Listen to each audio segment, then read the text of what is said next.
அஸ்ஸலாமு அலைக்கும் வரஹ்மத்துல்லாஹி வபரகாத்துஹு. 20 நாளில் ஒருத்தரை எப்படி இங்கிலீஷ் பேச வைக்கிறது ஒரு பெரிய பிரச்சனை தானே, எல்லாருக்கும் புது கேள்வி தானே.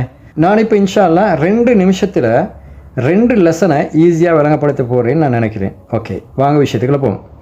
அப்போ ஒரு விஷயத்தை செய்தால், அதாவது உதாரணமாக நீங்கள் வந்தால், நீங்கள் வராவிட்டால், நீங்கள் போனால், நீங்கள் போகாவிட்டால், நீங்கள் பேசினால், நீங்கள் பேசாவிட்டால், நீங்கள் சந்தித்தால், நீங்கள் சந்திக்காவிட்டால், இப்படி ஒரு விஷயத்தை செய்தால் மற்றது செய்யாவிட்டால், இப்படி 2 பக்கம் இது.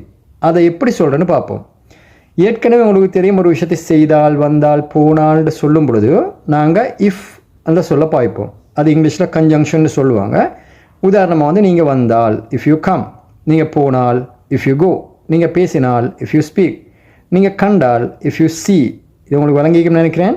இப்போ வராவிட்டால்னு சொல்கிறது, வந்தாலுக்கு நீங்கள் இஃப் பாவிச்சது போல் வராவிட்டால்னு சொல்கிறதுன்னு ஈஸி. என்னென்னு கேட்டால், இஃப் பாவிச்ச இடத்துல அன்லஸ்ன்ற ஒரு விஷயத்தை நீங்கள் போட்டிங்கண்டா வராவிட்டால்னு மீனிங் வந்துடும். உதாரணமாக நீங்கள் போனால் இஃப் யூ கோ, நீங்கள் போகாவிட்டால் அன்லஸ் யூ கோ, நீங்கள் பேசினால் இஃப் யூ ஸ்பீக், நீங்கள் பேசாவிட்டால் அன்லஸ் யூ ஸ்பீக், நீங்கள் சந்தித்தால் இஃப் யூ மீட், நீங்கள் சந்திக்காவிட்டால் அன்லஸ் யூ மீட்.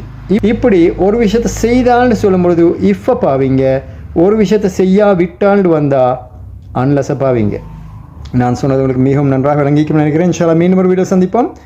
அஸ்ஸலாமு அலைக்கும் வரஹ்மத்துல்லாஹி வபரகாத்துஹு.